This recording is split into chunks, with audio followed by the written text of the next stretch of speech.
तो आज के इस लेक्चर में हम डेटा बाइंडिंग का पार्ट 4 देख रहे हैं, लेक्चर 9 का, जिसमें आज हम बात करेंगे टेम्पलेट रेफरेंस वेरिएबल के बारे में कि ये होता क्या है, इसको कैसे यूज़ करना होता है एंड इसकी हमें ज़रूरत क्यों पड़ी है एंगुलर में रेफरेंस वेरिएबल्स हमें क्रिएट करने की। ठीक है, और ध्यान से देखिएगा, ये लेक्चर काफ़ी ज़्यादा इंपॉर्टेंट होने वाला है कि रेफरेंस वेरिएबल है क्या। देखिए, सबसे पहले मैं आपको एक्सप्लेन करूँगा टेम्पलेट रेफरेंस वेरिएबल है क्या। देखिए, टेम्पलेट रेफरेंस वेरिएबल और रेफरेंस वेरिएबल एक ही बात है, आप दोनों को एक ही बोल सकते हो। टेम्पलेट इसलिए बोल दिया जाता है क्योंकि वो आपका एचटीएमएल टेम्पलेट जो होता है उसमें हम रेफरेंस वेरिएबल्स हम क्रिएट करते हैं, इसलिए हम उसको टेम्पलेट रेफरेंस वेरिएबल कह देते हैं। ठीक है, हालांकि वो होता है एक रेफरेंस वेरिएबल है। अब इसको ये है क्या, इसलिए मैं आपको थोड़ा ओवरव्यू देता हूँ इसका। तो चलिए स्टार्ट कर लेता हूँ।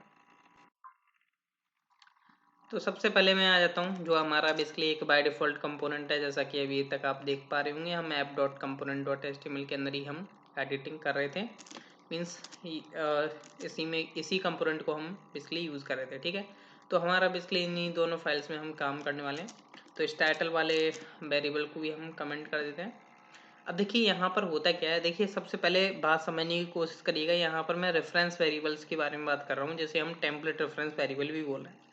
क्या होता था, हम सिंपल जावास्क्रिप्ट में क्या करते थे, जैसे हमने कोई इनपुट बनाया या कोई पैराग्राफ एलिमेंट बनाया, मीन्स एचटीएमएल एलिमेंट बनाया, या कोई भी एलिमेंट हुआ जो कि आपका कुछ भी हो सकता है, लाइक पैराग्राफ हुआ या H1 H2 टैग हुआ, कुछ भी हो सकता है। ठीक है, एचटीएमएल एलिमेंट कोई भी हो सकता है। मैं एक जस्ट इनपुट का एक एग्जांपल लेकर के चल रहा हूँ, मैं आपको 2 एग्जांपल्स बताऊंगा अभी। ठीक है, क्या होता है, जैसे कि मेरे को जावास्क्रिप्ट यूज़ करनी थी, जैसे हम क्या यूज़ करते थे, स्क्रिप्ट टैग का यूज़ करते थे। ठीक है, अब मेरे को इस इनपुट की वैल्यू निकालनी है। ठीक है, यूजिंग जावास्क्रिप्ट। ठीक है, तो हम क्या करते थे इन नॉर्मल जावास्क्रिप्ट में कि हम इसको आईडी दे देते, लाइक हमने समथिंग कुछ ID they the, like my input करके। ठीक है, अब ये जो माई इनपुट दिए है, इस आईडी का हम यहाँ यूज़ कर रहे थे, मीन्स यहाँ हम क्या लिखते थे, ID is equal to my input. ठीक है, तो इसका मेरे को इनपुट की वैल्यू चाहिए, तो हम क्या करते थे, लाइक जावास्क्रिप्ट में नॉर्मल देखा होगा आपने, तो हम क्या करते थे, document dot gate element by ID, and यहाँ पर हमने लिख दिया माई इनपुट, मीन्स जो हमारी आईडी है वो हमने ले ली यहाँ पर। ठीक है, और हम यहाँ पर एक वेरिएबल बना देते थे, लाइक समथिंग इनपुट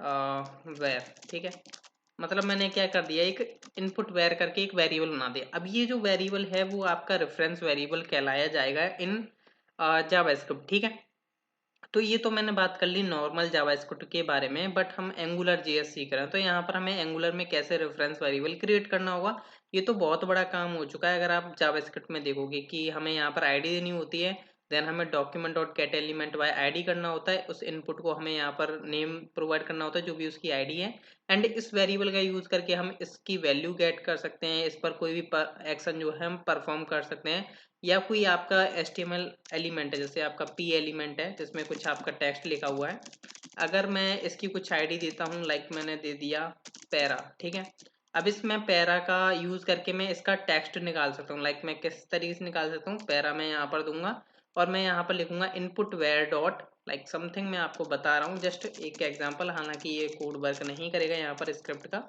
तो यहाँ पर लाइक मैं लिखूंगा input where dot inner text. ठीक है, तो हम जस्ट ऐसा काम कर देते तो हमको क्या होगा, ये हमको सम टेक्स्ट नाम का जो टेक्स्ट है वो हमें मिल जाता था। ठीक है, या इनर टेक्स्ट या इनर एचटीएमएल आप यूज करते थे।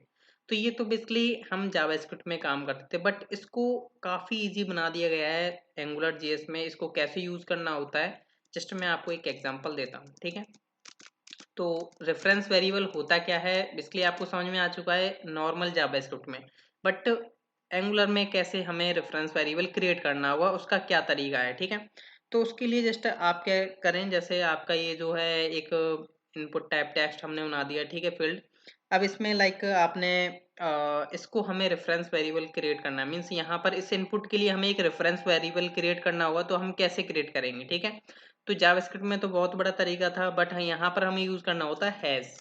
ठीक है, सॉरी हैज, यहाँ पर आपको हैज यूज करना है। कभी भी कोई रेफरेंस वेरिएबल क्रिएट करने के लिए, कोई भी एचटीएमएल एलिमेंट आप अगर बना रहे हो, अगर आप उसका रेफरेंस वेरिएबल बनाना चाहते हो इन फ्यूचर, तो आपको यूज करना होगा हैज। अब इस हैज़ का यूज़ करके आप इसका रेफरेंस वेरिएबल क्रिएट कर सकते हो। जैसे हमने क्या किया था, हमने ओल्ड वे में जैसे हमने यहाँ पर दिया था लाइक माई इनपुट करके, ठीक है। तो यहाँ पर ये जो है हम आईडी दे रहे थे, बट अब हमें करना क्या होगा, यहाँ जस्ट हम देंगे हैज़। अब मेरे को जस्ट ये जो लाइक मैं इसी नेम को रख लेता हूँ, जैसे माई इनपुट मेरे को देना हो रेफरेंस वेरिएबल, तो जस्ट मैं इसको यूज़ कर लूँगा, ठीक है। जस्ट मैं इसको आईडी को हटा देता हूँ, तो मैंने क्या यूज़ किया, हैज़। एंड मेरा जो रेफरेंस वेरिएबल का जो नेम होगा, लाइक मैंने रख लिया माई इनपुट, या आप यहाँ पर रख सकते हो टेस्ट इनपुट, ठीक है। जो भी आपको लगता है वो आप रख सकते हो अपने रेफरेंस वेरिएबल का नेम, ठीक है। तो ये जो आपका कहलाएगा, ये बेसिकली आपका कहलाएगा रेफरेंस वेरिएबल, जिसे आप टेम्पलेट रेफरेंस वेरिएबल भी आप बोल सकते हो। अब जैसा कि अभी आपको दिखाया होगा, मैंने अभी पैराग्राफ भी आपको दिखाया था जिसमें हम कुछ आईडी दे रहे थे पैरा करके, ठीक है। तो अगर आपको इस पैराग्राफ का कोई भी रेफरेंस वेरिएबल बनाना है तो जस्ट आप यूज करें हैज एंड पैरा, मीन्स अभी ये जो है पैरा इसका बन चुका है रेफरेंस वेरिएबल। अब इसका बेसिकली इनका काम क्या था, जैसे कि अभी तक आपने देखा था, मैंने अभी छोटा सा एक एग्जांपल दिया था जावास्क्रिप्ट में। तो हम जो भी हम स्क्रिप्ट के अंदर जो भी हमने वेरिएबल बनाया था, तो हम उसका यूज करके inner HTML, inner text, something कुछ भी हम गेट कर सकते थे। तो सेम यही काम यहाँ पर आप कर सकते हो ओनली इन एचटीएमएल फाइल, ठीक है। ये जो आपकी डॉट एचटीएमएल फाइल है, जो भी आपके कंपोनेंट है, इसके अंदर आप यूज कर सकते हो। कैसे यूज कर सकते हो, मैं सबसे पहले आपको एक इनपुट का एग्जाम्पल लेकर के चल रहा हूँ। मैं एक एग्जाम्पल जो क्रिएट करने जा रहा हूँ, मैं कुछ इस तरीके का क्रिएट करूंगा। अभी तो देखिए यहाँ पर आपको एक इनपुट टेक्स्ट दिखाई दे रहा है, ठीक है। मैं क्या करूंगा, यहाँ पर एक बटन बना लेता हूँ। जैसे ही इसमें कोई वैल्यू एंटर करता है एंड जैसे ही कोई बटन पर क्लिक करेगा तो वो मेरे को वैल्यू निकाल के दे दे इस इनपुट की, ठीक है, यूजिंग रेफरेंस वेरिएबल्स, ठीक है। तो इसको हम कैसे करेंगे, जैसे लाइक मैंने इसको दे दिया टेस्ट इनपुट नाम की रेफरेंस वेरिएबल, ठीक है। तो लाइक मैंने कुछ प्लेस होल्डर भी दे देता हूँ यहाँ पर, लाइक एंटर समथिंग या कुछ भी डॉट डॉट डॉट दे दिया, ठीक है। मेरा जो है बेसिकली अभी प्लेस होल्डर यहाँ पर आ चुका है, ठीक है। तो यहाँ पर देख सकते हो मैंने रेफरेंस वेरिएबल यूज किया टेस्ट इनपुट। अब मैं क्या चाहता हूँ, मेरा कोई एक बटन है लाइक समथिंग दिस वन, और यहाँ पर मैंने लिखा click to get value of input, ठीक है। मैं जस्ट एक एग्जांपल लेकर के चल रहा हूँ। मैं इसके साथ बाइंडिंग कर दूंगा, इवेंट बाइंडिंग, लाइक मैंने कोई क्लिक इवेंट यूज करूंगा, ठीक है, सॉरी क्लिक इवेंट। जैसे लाइक मैंने यहाँ पर लिख दिया गेट इनपुट वैल्यू नाम का हम मेथड बनाएंगे, ठीक है। अभी बनाया नहीं है, हम कंपोनेंट डॉट टी एस के अंदर आ जाते हैं। तो जस्ट मैं आपको पता होगा कि हम कैसे मेथड्स इसके अंदर क्रिएट करते हैं। जस्ट आप अपना मेथड नेम लिखें एंड पैरेंथेसिस आप स्टार्ट कर सकते हो, ठीक है। अब मेरे को चाहिए इस इनपुट की वैल्यू, जब मैं इस बटन पर क्लिक करूं तो क्लिक करने पर मेरे को क्या चाहिए, इस इनपुट की वैल्यू। तो मैं क्या करूंगा, ये जो आपका टेस्ट इनपुट है ना, जैसे ये जो टेस्ट इनपुट है, मैंने जो भी आपका रेफरेंस वेरिएबल नेम इसमें प्रोवाइड किया जैसे टेस्ट इनपुट, तो मैं इसका यूज करके मैं कहीं पर भी अपने डॉट एचटीएमएल फाइल में कहीं पर भी इसका यूज कर सकता हूँ टेस्ट इनपुट का। कैसे यूज कर सकता हूँ, जैसे मेरे को चाहिए इसकी वैल्यू, तो मैं क्या कर रहा हूँ, ये जो गेट इनपुट वैल्यू है इसमें जस्ट मैं पास कर दूंगा कुछ इस तरीके से कि टेस्ट इनपुट डॉट वैल्यू करके, ठीक है। मेरे को क्या चाहिए, इस टेस्ट इनपुट की वैल्यू। यहाँ पर देखिए एरर इसलिए दे रहा है क्योंकि अभी हमने पैरेंथेसिस में यहाँ पर कुछ पास नहीं किया, इसलिए एरर दे रहा है, ठीक है। तो यहाँ पर भी आप कुछ पास कर सकते हो, लाइक जैसे मैंने लिखा वैल्यू, जो कि आपका टाइप आ रहा है, लाइक आप यहाँ पर एनी भी प्रोवाइड कर सकते हो, या आप जैसे हमारा स्ट्रिंग आ रहा है तो हमने स्ट्रिंग टाइप इसका प्रोवाइड कर दिया, ठीक है।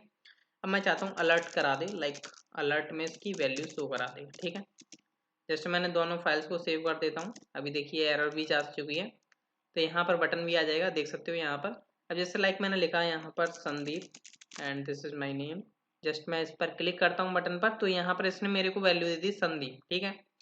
ये देख सकते हो, मतलब कि मैं इस रेफरेंस वेरिएबल का यूज करके अपने इस HTML फाइल के अंदर, जो मेरी कंपोनेंट की HTML फाइल है, इसको कहीं पर भी मैं यूज कर सकता हूँ एज अ रेफरेंस वेरिएबल, ठीक है। हमें जावास्क्रिप्ट में इतना कोड करना पड़ता था, document dot gate element by ID करो, ठीक है, फलाना ठिकाना करो, देन हम उसकी वैल्यू ले पाते थे। बट यहाँ पर क्या है, हैज ही यूज करो, ये रेफरेंस वेरिएबल आपने बना दिया, इसको टेस्ट इनपुट को हैज लगा करके, ठीक है। हैश लगा करके ही कोई भी आपका रेफरेंस वेरिएबल क्रिएट हो सकता है। एंड देन हमने क्या यूज किया, टेस्ट इनपुट डॉट वैल्यू। अब जस्ट मैं एक एग्जांपल ले लेता हूँ, ये तो मेरा एक एग्जांपल हो गया बेसिकली हमारे इनपुट का, ठीक है। अब मैं एक एग्जांपल ले लेता हूँ, जैसे लाइक मान के चलो समथिंग पैराग्राफ हम ले लेते हैं, लाइक पैराग्राफ जैसा कि मैं पहले ले रहा था। जस्ट मैं यहाँ पर यूज करूंगा इसका, मेरे को लाइक मैंने यहाँ पे लिख रखा है पैराग्राफ टेक्स्ट, ठीक है। और मैं यहाँ पर एक रेफरेंस वेरिएबल इसका क्रिएट कर लेता हूँ, जैसे लाइक मान के चलिए पैरा पैरा बना लो या पैराग्राफ बना लो, आप जो अच्छा लगता है वो आप क्रिएट कर सकते हो, ठीक है। तो यहाँ पर मैं गेट इनपुट वैल्यू यूज कर रहा था, अब मैं यहाँ पे लिख लेता हूँ get para value. Para value means मैं पैराग्राफ की वैल्यू ले रहा हूँ। और यहाँ पर देखो ये इसलिए एरर दे रहा है क्योंकि टेस्ट इनपुट एग्जिस्ट नहीं करता, अब आपके पास एग्जिस्ट करता है पैराग्राफ, ठीक है। अब यहाँ पर ये डॉट वैल्यू नहीं लगेगा क्योंकि डॉट वैल्यू आप तभी यूज कर सकते थे, वो आपका टाइप जो है टेक्स्ट होता। बट अब मेरा यहाँ पर जो है पैराग्राफ है, तो मैं इसके ऊपर इनर HTML यूज कर सकता हूँ या इनर टेक्स्ट यूज कर सकता हूँ। तो जस्ट मैंने लिखा पैराग्राफ डॉट इनर, देख सकते हो इनर HTML आ चुका है, इनर टेक्स्ट आ चुका है, ठीक है। तो लाइक मैंने लिखा इनर टेक्स्ट, तो ये मेरा मेथड एग्जिस्ट नहीं करता इसलिए एरर दे रहा है मेरे को, तो जस्ट मैंने यहाँ पर पेस्ट कर दिया, ठीक है। अभी मैं वैल्यू ही रख रहा हूँ इसका, ठीक है, नेम। अब जस्ट मैं क्या करूँगा, जैसे लाइक यहाँ पर देखिएगा पैराग्राफ टेक्स्ट नाम का हमारा एक पैराग्राफ बना हुआ है। यहाँ पर हम क्या करते हैं, जैसे मैंने लाइक इसका नेम चेंज कर देते हैं, like click to get para text, ठीक है। तो अब मैं बटन पर क्लिक करूंगा तो मैं पैराग्राफ का टेक्स्ट गेट कर सकता हूँ। जैसे मैंने क्लिक किया तो यहाँ पर बोल रहा है पैराग्राफ टेक्स्ट, मीन्स कि यहाँ पर रेफरेंस वेरिएबल बनाना बहुत आसान है। रेफरेंस वेरिएबल की वाइंडिंग कैसे करी जा रही है, यहाँ पर आप देख पा रहे हो हमारा जो रेफरेंस वेरिएबल था इसकी हमने इजीली तरीके से वाइंडिंग कर दी अपने मेथड के साथ, ठीक है। मीन्स हम मेथड के अंदर इसकी वैल्यू ले पा रहे हैं, इसका इनर टेक्स्ट यूज कर पा रहे हैं, इनर HTML यूज कर पा रहे हैं। मीन्स कि हम एक रेफरेंस वेरिएबल का यूज करके HTML एलिमेंट का बेसिकली उसके ऊपर एक्शंस परफॉर्म कर पा रहे हैं जो भी हमें करने होते हैं, ठीक है। तो ये होती है बेसिकली आपके रेफरेंस वेरिएबल की वाइंडिंग, जिसका हम ये बेसिकली हमारा लास्ट पार्ट था, जो कि हमने कई तरह की बाइंडिंग देख ली। आई होप आपको अंडरस्टैंड रही होंगी, one way data binding, two way data binding, event binding, and ये लास्ट है आपके टेम्पलेट रेफरेंस वेरिएबल्स की बाइंडिंग। सो आई होप आप अंडरस्टैंड हो चुके होंगे कि किस तरीके से आप क्रिएट कर सकते हो अपने रेफरेंस वेरिएबल्स यूजिंग हैश, ठीक है। किसी भी एलिमेंट के लिए आप क्रिएट कर सकते हो। सो मिलते हैं हम नेक्स्ट लेक्चर में, नेक्स्ट लेक्चर देखना ना भूलिए। Thank you.